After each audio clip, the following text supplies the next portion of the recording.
Passage à l'acte. Voilà un mot que l'on emploie très souvent, pas toujours à très bon escient. C'est devenu un espèce de mot fourre-tout où l'on désigne un certain nombre d'actions. Alors, passage à l'acte, c'est une traduction littérale de acting out en anglais. Cet acting out qui a été exploré et défini par Freud, le premier. Mais je pense qu'il faut effectivement différencier les choses et réserver l'acting out à la question de la cure, ou en tout cas de la psychothérapie, comme un événement qui intervient à la place d'un discours, la plupart du temps de façon totalement inconsciente, par une mise en acte du sujet de quelque chose qu'il ne peut pas dire ou qu'il n'a pas compris ou qui reste dans l'inconscient. Le passage à l'acte dans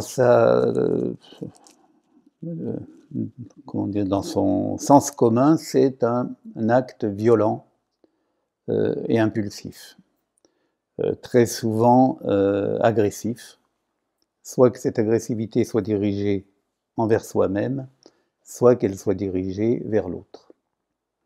Donc on va mettre toutes sortes d'événements, et comme toujours en psychiatrie, c'est pas le symptôme qui va déterminer la personnalité sous-jacente ou la pathologie sous-jacente, et que ce soit une agression, que ce soit un suicide, que ce soit un autre passage à l'acte, il y en a d'autres, que l'on peut trouver très tôt chez les enfants, par exemple, la fugue, le vol, qui sont souvent des indicateurs, lorsque ça se renouvelle, d'une pathologie plus tardive.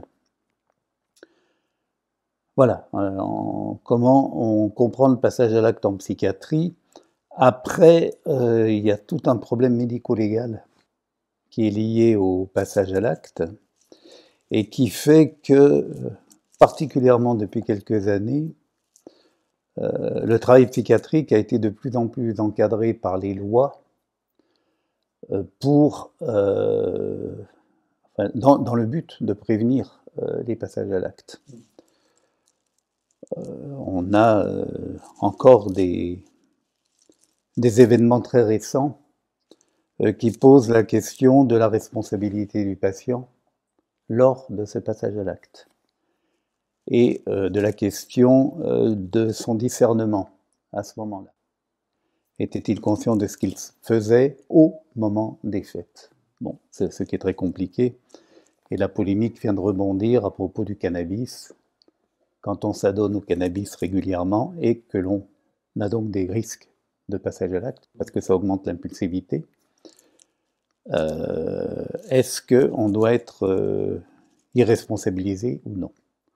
Bon, c'est un gros débat maintenant, et c'est un débat qui, à mon sens, entrave un peu le rôle des psychiatres en leur enlevant une liberté, dans la mesure où il faut prendre garde à toi et attention à ce qui peut se passer. Hein.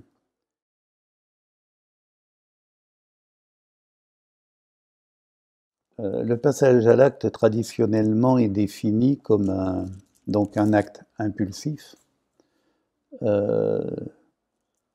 ne peut pas être verbalisé et qui survient lorsque les défenses sont dépassées, lorsque l'appareil psychique est submergé et qu'il n'y a plus possibilité d'élaborer quelque chose, c'est le passage à l'acte. C'est ce qui peut se passer pour nous tous quand on se met en colère brutalement. Généralement, c'est parce qu'on n'a pas eu les mots pour le dire qu'on va péter les plombs, en français. Donc, ces conditions-là, c'est l'incapacité de verbaliser, et ça va se poser de façon très différente en fonction évidemment de la structure du sujet. Ça peut se produire pour chacun d'entre nous à un certain niveau, mais il y a des personnalités qui sont plus prédisposées que d'autres. Et le problème peut-être le plus important vis-à-vis du passage à l'acte, c'est la question des psychopathes. Psychopathes, sociopathes, là aussi, on les appelle par différents noms. Qu'est-ce que c'est qu'un psychopathe? C'est un homme qui, la plupart du temps, n'a pas acquis les rudiments de la loi ou qui les refuse, et qui va donc se mettre facilement hors la loi par un acte violent. Cet acte violent, il est répétitif parce qu'il ne prend pas vraiment en compte ce qu'il a fait, et donc il a tendance à répéter cet acte violent, ce qui fait que ils sont très très difficiles à traiter, d'abord parce qu'ils ne demandent rien, donc on ne les voit pas, sauf s'il y a la prison ou quelque chose, un accident intercurrent qui les a amenés à l'hôpital, un accident de voiture, une tentative de suicide, parce qu'ils peuvent s'en prendre à eux aussi. Ce sont des personnes qui sont très impulsives et qui vont lutter contre leur angoisse de cette façon-là.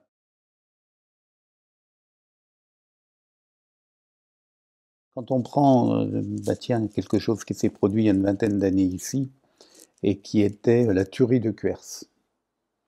La tuerie de Cuers, c'est ce gamin qui, un dimanche matin, descend dans la rue et tire sur tout ce qui bouge, hommes, femmes, vieux, et qui finit par il tue, je sais pas, 15 ou 16 personnes peut-être, et il finit par se suicider avant l'arrivée de la police.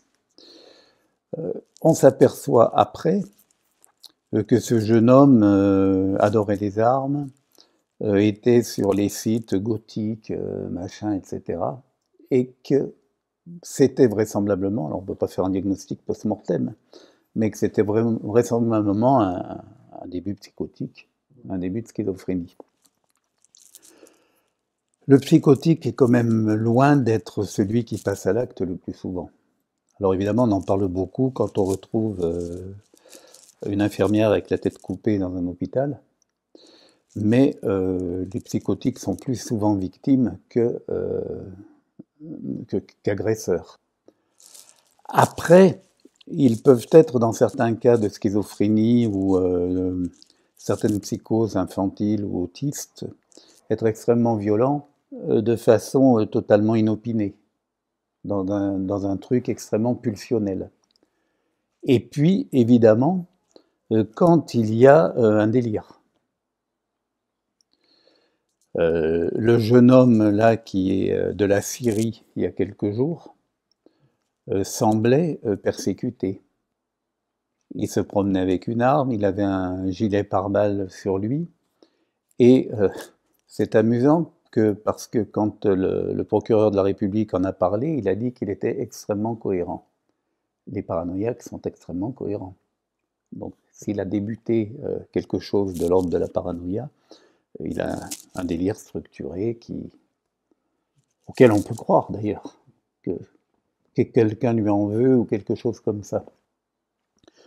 Donc moi je distingue le passage à l'acte délirant, il est il est brutal parce qu'on ne sait pas que la personne délire, mais la personne délire depuis un certain temps, elle se sent en danger et elle va se défendre comme ça. Ou alors, une voix, une hallucination va lui dire il faut lui faire mal, il faut le tuer. Ça c'est très fréquent.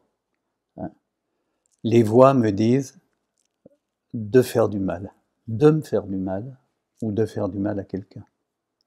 Il y avait même une patiente, au moment là, à l'hôpital, alors elle était marrante, parce que quand elle allait bien, les voix étaient gentilles, et la réconfortaient, et quand elle allait mal, elle se scarifiait, ou alors elle agressait parfois, plus rarement, d'autres patients.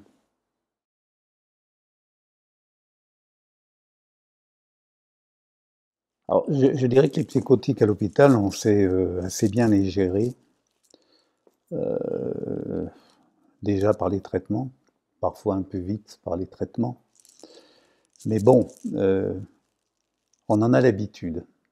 On en a l'habitude et on on perçoit généralement les prémices de l'agression quand il y aura agression. Bon. Après, si ce sont des personnes qu'on ne connaît pas du tout, mais bon, on n'en a pas peur. Je pense que généralement, on n'en a pas peur. Les psychopathes, on n'en veut pas à l'hôpital. On n'en veut pas d'abord parce qu'ils n'ont pas de demande de soins, qu'ils viennent très souvent de façon opportuniste. Les psychopathes ont souvent, pour apaiser leur angoisse, pour apaiser leur impulsivité, ont souvent recours aux drogues, que ce soit l'alcool ou le cannabis. Donc on va les voir arriver en état d'ivresse, qui peuvent être des ivresses pathologiques, extrêmement violentes. On va les voir arriver quand il y a rupture de produits sur le marché, pour tenter d'avoir des produits de substitution à l'hôpital. Ou bien parce qu'ils ont la police aux fesses et qu'ils viennent se planquer un petit peu à l'hôpital. Encore parce qu'ils ont eu un accident, parce que comme ils sont violents, ils peuvent avoir des accidents de voiture, prendre un coup de couteau, etc., etc. Rarement spontanément, ou alors c'est très utilitaire. Une fois hospitalisés, ils sont très manipulateurs avec tout le monde pour essayer d'obtenir ce dont ils ont besoin. Très difficile avec les autres patients qu'ils méprisent totalement. Moi, je ne suis pas malade. Eux, c'est des gagas, c'est des fous, c'est tout ce que tu veux. Et ils vont très rapidement faire comme ils font partout, c'est-à-dire refuser le règlement, le transgresser, se montrer vindicatif avec l'équipe ou avec le médecin, et la plupart du temps sortir d'eux-mêmes, sans permission, au bout de 24-48 heures, sauf s'ils ont des bonnes raisons de s'incruster dans le service. Alors, ce qui est assez curieux, c'est que, par exemple, ils peuvent faire... un psychopathe peut faire un moment dépressif, parce que le psychopathe, il est dans une espèce d'illusion de mégalomanie, d'idéal du moi, où il essaye constamment d'exercer sa toute-puissance sur l'autre, déjà pour se rassurer, hein, et ensuite pour obtenir ce qu'il veut. Et très curieusement, on les met sous antidépresseurs, mais souvent ils se rétablissent bien avant que l'antidépresseur puisse marcher, parce qu'il s'est passé quelque chose qui les relance et ils repartent dans leur truc.